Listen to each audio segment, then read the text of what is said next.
Hello बच्चों, मैं आज आपके लिए नई कहानी सुनाने आई हूँ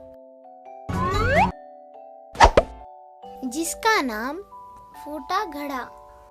एक गांव में श्याम नाम का किसान था। उसका एक छोटा सा खेत था। उसके पास 2 मिट्टी के घड़े थे, जिसे वह रोज अपने घर के लिए पानी लेकर आता था।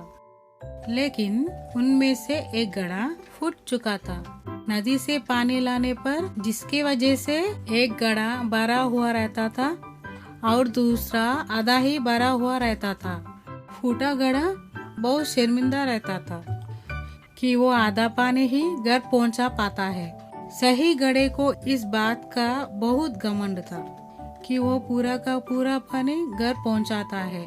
इसलिए वो फूटा घड़े को कहता है कि तू आधा पानी लाकर मालिक का मेहनत बेकार कर देता है। ये सुनकर फूटे घड़े को बहुत दुखी होता है। इस तरह दोनों घड़ों के बातें सुनकर श्याम फूटे घड़े को कहता है, तुम सिर्फ अपनी बुराई देख रहे हो, पर मैं शुरू से ही उस बुराई के साथ छिपी अच्छाई को भी देख रहा हूँ। इसलिए मुझे कभी भी तुम में कमी दिखाई नहीं दी।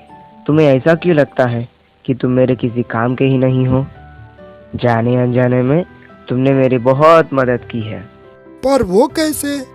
हर रोज जब हम नदी से घर वापस आते हैं तो तुम्हारा आधा पानी उस जमीन पर गिरता है, जिससे वहाँ फूलों को उगने में मदद मिलता है। तो तुम कैसे कह सकते हो कि तुम मेरे किसी काम के ही नहीं हो? इन सब में आपकी मदद कैसे हुई? वो ऐसा है कि अब मैं खेती के साथ साथ उन फूलों को भी बाजार में बेचने लगा हूँ, जिससे मेरे पास और अधिक धन आ जाता है। उस धन से मैं खेत के लिए ज्यादा और अच्छे बीज खरीद लेता हूँ। ये सब तुम्हारे वजह से ही हो पाया है।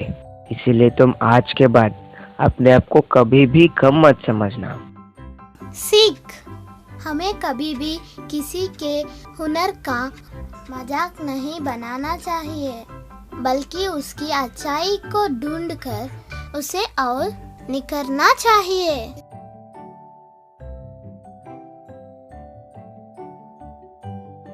दोस्तों, ऐसे ही प्यारी प्यारी कहानी देखने के लिए हमारे चैनल को सब्सक्राइब करिए।